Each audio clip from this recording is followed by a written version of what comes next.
विजय जी, जोधपुर से। श्री हरिवंश।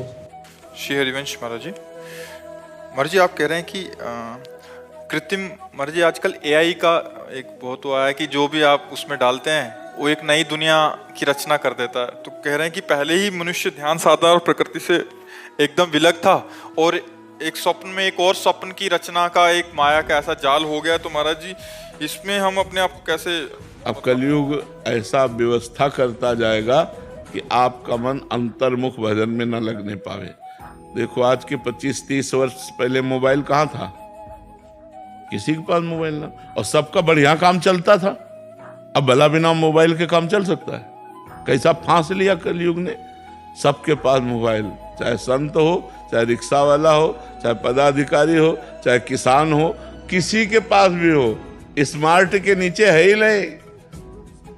सबके मोबाइल, दिन भर लगे रहो उसी में, ना भजन, ना शास्त्र स्वाध्याय, ना सत्कर्म, उसी में लगे रहो, बस मोबाइल में लगे रहो।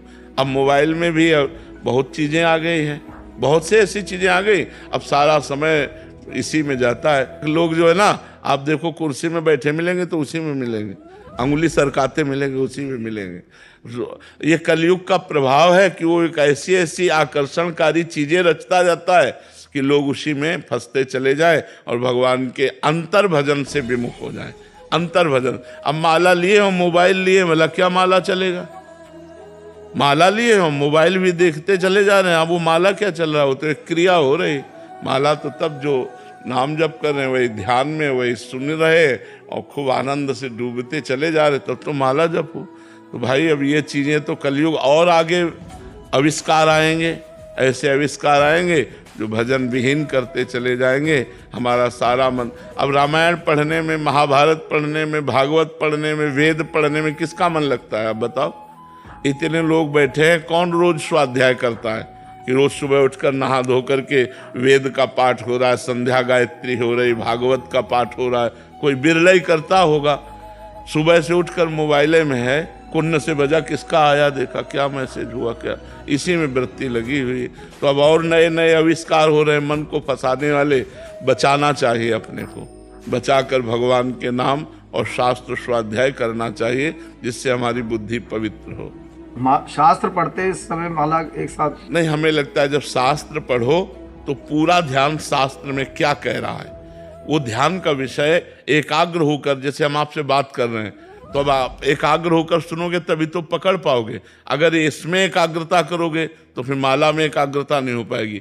जो तप है, भजन है, वो विशेष लाभदायक तब होता है जब हम एकाग्रता से करते हैं। तो हम पाठ करें तो एकाग्रता से करें, माला करें तो एकाग्रता से करें, पूजा करें तो एकाग्रता से करें, ऐसी हम कोशिश करें।